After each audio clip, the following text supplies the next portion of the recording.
Welcome to the Handyman Pros Radio Show. Home improvement and maintenance tips from the pros.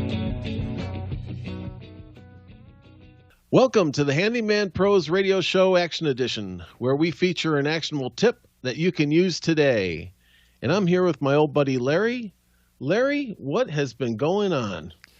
It's the same. It's more fun and excitement in the handyman business, John. It's never ending. It's like more fun than a man can deserves. More fun than a barrel of monkeys, as they say. Oh goodness. Well, so I was out on this job the other day, and I had to call you. I didn't send you any pictures, and I'm glad I didn't, because it's like But I was actually changing out a faucet for a customer of mine, and they asked me while they were there, they said, well, our drains are running slow. Do you think you could change, or could you check our traps? And I got into that trap, and I have to tell you that it wasn't into just the trap. It was all the way up into the stopper. It looked like an impacted, well, anyway, you kind of get the idea. It was a little bit nasty, and you've had similar experiences, I know. And anyway, that bad boy had a bit of an odor, and I was just asking you the other day, I said, John, do you have any tips for getting rid of a bit of the odor? And you said, yes, I do. One of the things that I've struggled with is that I have, in my shower drain, I have snaked that thing out, cleaned it out and all kinds of stuff, it's nasty. But even though when it's clean, it still would stink because everything was kind of like clung to the side of the pipes, right? Yeah, it sits there for a bit. You can't really swab out the inside of the pipes. You can, but it's too expensive. Exactly. It's one of those things, but it stinks. There's all kinds of stuff growing in there. Even though if you got it cleaned out, it still stinks. Seems like, I don't know. If anybody, if I'm wrong, please let me know what I'm doing wrong. But anyway, so and this is quite the common thing is that you might get that kind of smell in drains. And so, I used the old baking soda and vinegar trick, and I couldn't believe it. Now I have tried over the last couple of years, and I've even put down, some chemicals in there and and nothing seemed to really work. And I thought, well, I must be missing something here. And I tried that, like I just mentioned, the baking soda and vinegar trick. And I put down hot water in there first, and then I put down, I filled it up with like a cup of baking soda, and I thought, give this thing a shot. A cup of baking soda. Wow, that's a lot.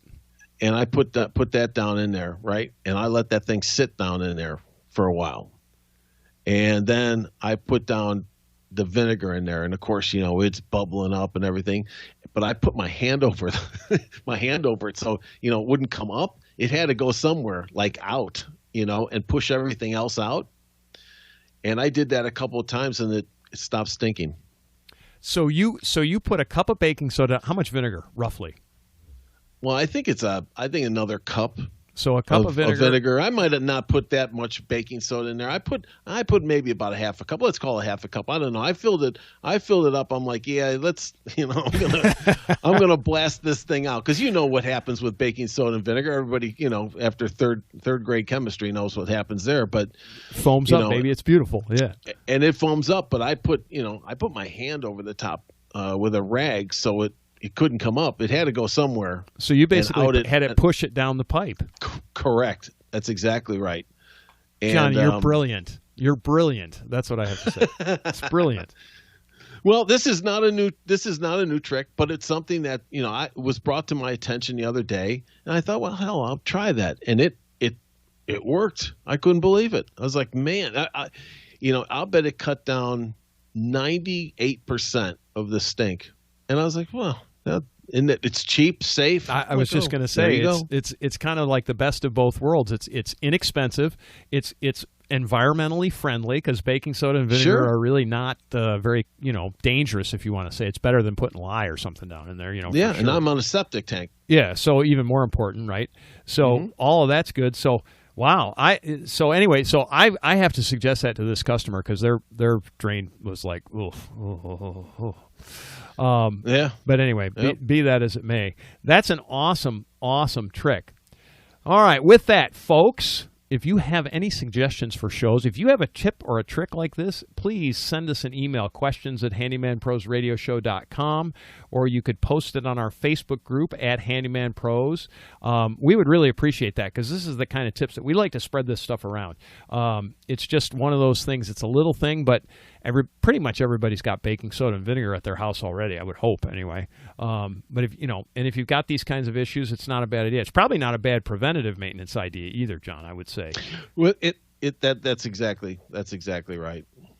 Just do it every so often. So, all right, folks, if you do enjoy listening to the Handyman Pros Radio Show, please tell your friends, neighbors, and everybody. We would really appreciate it. We want to thank you for listening, and we will see you next week on the Handyman Pros Radio Show.